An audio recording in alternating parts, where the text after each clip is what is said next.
तो आज हम बात करेंगे investigating nature of stationary points, यानी स्टेशनरी पॉइंट्स की नेचर क्या हो सकती है। मिसाल के तौर पर जिसमें ये मेरे पास एक्स एक्सिस है, ये मेरे पास एक्स एक्सिस है, ये मेरे पास वाई एक्सिस है, और हम एक कर्व ले लेते हैं। मैं खुद से एक कर्व लेता हूँ, जैसे ये कर्व है, ठीक है, जैसे ये कर्व है मेरे पास। चलें, अब देखें इसमें हम क्या करते हैं कि हम कहते हैं जी जो आपके रिलेटिवली एक्सट्रीम या मीन पॉइंट्स होते हैं, या ये स्टेशनरी पॉइंट्स वो पॉइंट्स हैं जहां पे स्लोप क्या होती है, पैरेलल टू एक्स एक्सिस हो या जीरो हो। ठीक है, इसका मतलब है ये पॉइंट पी है, ये पॉइंट क्यू है, ये वो पॉइंट है जिनको हम स्टेशनरी पॉइंट्स कहते हैं। ठीक है, इनको मालूम करने का तरीका क्या है कि आप गिवन फंक्शन का डेरिवेटिव लेते हैं, स्लोप फंक्शन लेते हैं। स्लोप फंक्शन को आप जीरो के इक्वल पुट करके आप एक्स की वैल्यूज निकाल लेंगे और उन वैल्यूज को दोबारा गिवन फंक्शन में पुट करेंगे तो वाई की वैल्यूज आएंगी, तो आपके पास ये स्टेशनरी पॉइंट्स आ जाएंगे। क्वेश्चन ये कि उनकी नेचर क्या है, मतलब नेचर कैसे आइडेंटिफाई करते हैं विदाउट प्लॉटिंग ग्राफ, यानी ग्राफ प्लॉट किए बगैर हम उनकी नेचर कैसे आइडेंटिफाई करेंगे। मसलन कि अगर मैं यूं बात करूं जी कि जो गिवन फंक्शन है वो मेरे पास जैसे रिलेटिवली रिलेटिवली मैक्सिमम पॉइंट है, ये रिलेटिवली मिनिमम पॉइंट है, कोई एक पॉइंट हो जाए तो हो सकता है जो पॉइंट ऑफ इन्फ्लेक्शन हो सकता है। तो हम ये कैसे आइडेंटिफाई कर सकते हैं, देखें हम एक फंक्शन लेते हैं, for example y is equal to 12x raise to power 5 plus 5x raise to power 6 plus 1। अब ये जाहिर है एक कर्व को जाहिर कर रहा है। अब अगर ये कर्व को जाहिर कर रहा है तो उसके ऊपर कुछ पॉइंट स्टेशनरी पॉइंट्स भी होंगे। अब उन स्टेशनरी पॉइंट्स को कैसे मालूम किया जाएगा, differentiating with respect to x। तो dy बाय dx किसके इक्वल आ जाएगा, यानी फर्स्ट डेरिवेटिव किसके इक्वल आ जाएगा, 12 कोफिशिएंट बाहर और 5 पावर फार्मूला n x की power n minus one, 5 minus one 4, ठीक है, प्लस 5 कोफिशिएंट बाहर x की पावर 6 यानी n x की power n minus one 6x5, और प्लस 1 का कांस्टेंट है, डेरिवेटिव क्या होगा 0। 65 12 5 60x4 और प्लस 6 5 6 30x5। ये तो है स्लोप फंक्शन, ये गिवन फंक्शन का स्लोप फंक्शन है। ठीक है, अब हम क्या करते हैं कि इसको हम पुट करेंगे जीरो के लिए फॉर स्टेशनरी पॉइंट्स। अब स्टेशनरी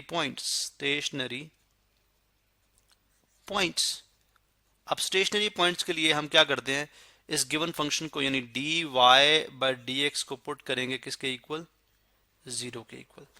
लिहाजा हम यूं करते हैं कि 60x4 plus 30x5 is equal to किसके आ गया, जीरो के इक्वल।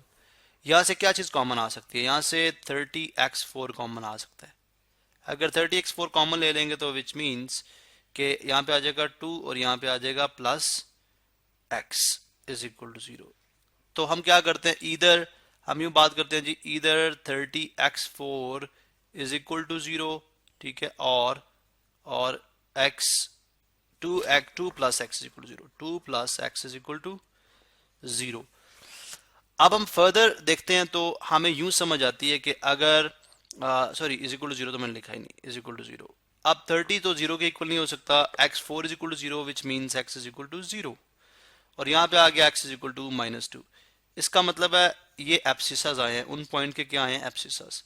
तो अब हम पहले चेक करते हैं कि वो पॉइंट कौन कौन से हैं। ठीक है, पॉइंट कौन कौन से हैं, तो when x is equal to 2, when x is equal to 0 देखें, when x is equal to 0 तो given function y is equal to 12 into 0 की पावर 5 प्लस 5 इंटू 0 की पावर 6 प्लस 1, तो 0 0 0 ही होगा, तो y इज इक्वल टू आ जाएगा 1।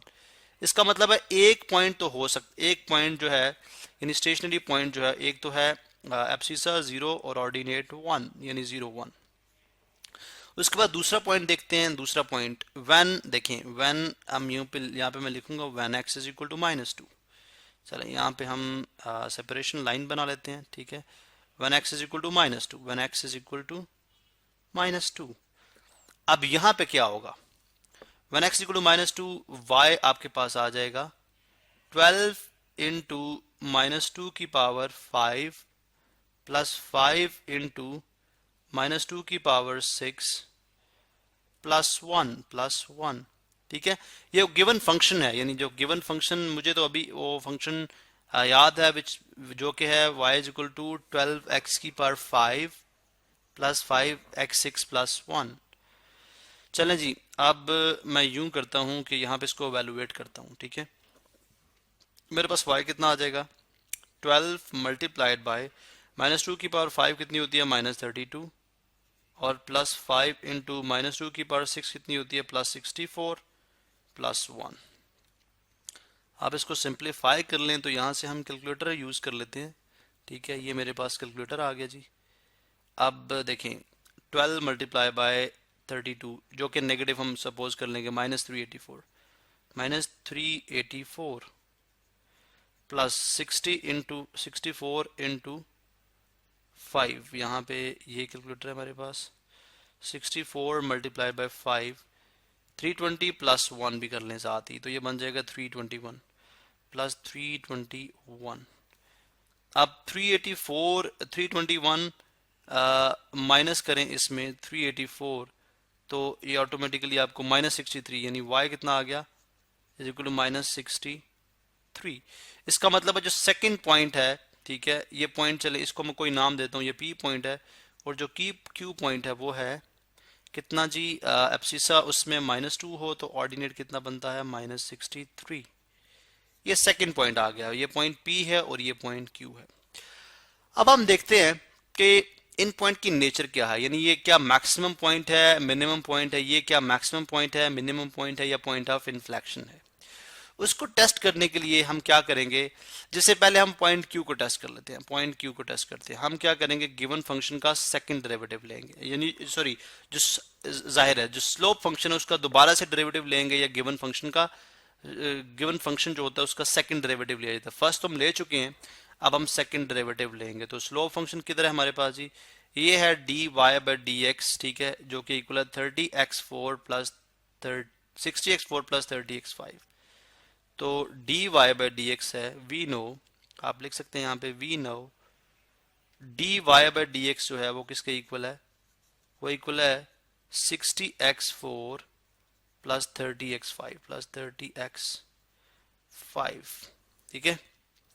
अब हम क्या करते हैं, इसका दोबारा से डेरिवेटिव लें, इसका दोबारा से डेरिवेटिव लें, d2y/dx² is equal to 60 coefficient है बाहर आ जाएगा, यह आ जाएगा 4x की पावर 3, और प्लस 30 कोफिशिएंट है बाहर आ जाएगा, x की पावर 5 का क्या हो जाएगा, 5x की पावर 4, ठीक है।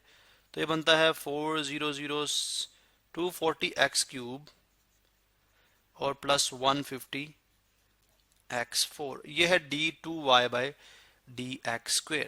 अब इसमें पहले पॉइंट Q के लिए टेस्ट करते हैं, यानी x is equal to -2 put करें। For x is equal to -2, for x is equal to -2, d2y/dx² कितना हो जाएगा, 240 इंटू -2 का क्यूब प्लस 150 इंटू -2 की पावर 4, ठीक है। तो ये कितनी बनती है, हम यहाँ पे देख सकते हैं जी, ये कितनी बनती है हमारे पास, ये बन जाएगी 240 इंटू, देखिए 240 इंटू -8 प्लस 150 इंटू 16। अब ये मुझे अपेरेंटली तो यूं ही लग रहा है कि हमें पॉजिटिव वैल्यू मिलेगी, चूंकि 240 मल्टीप्लाइड बाय 8 करते हैं तो ये वैल्यू देता है 1920 -1920, और प्लस 150 मल्टीप्लाई बाय 16 करें, यहाँ पे देखें 150 मल्टीप्लाइड बाय 16 करते हैं तो ये हमें वैल्यू मिलती है 2400, जो कि आप देख सकते हैं ग्रेटर देन 0 है, जो कि क्या है, जो कि पॉजिटिव वैल्यू आएगी, greater than 0, hence positive, hence positive. अब आप जानते हैं आपने सेकंड डेरिवेटिव टेस्ट जो था उस पर हमने अलग से लेक्चर बनाया हुआ है, वो हमने पढ़ा था और हमने देखा था कि अगर सेकंड डेरिवेटिव पॉजिटिव हो तो इसका मतलब है जो फंक्शन होता है वो उस गिवन वैल्यू के ऊपर, यानी x इज इक्वल टू यानी -2 -63 के ऊपर क्या देगा, मिनिमम वैल्यू, मिनिमम वैल्यू देगा, ठीक है। अच्छा, ये तो बात यहाँ पे हो गई, ठीक है। अच्छा, इसका मतलब है वो जो पॉइंट होगा वो पॉइंट ऑफ मिनिमम होगा, यानी मिनिमम पॉइंट होगा। अब सेकंड पॉइंट के लिए हम नेक्स्ट वीडियो के अंदर कंटिन्यू करते हैं और देखते हैं कि 0 1 का क्या बिहेवियर है।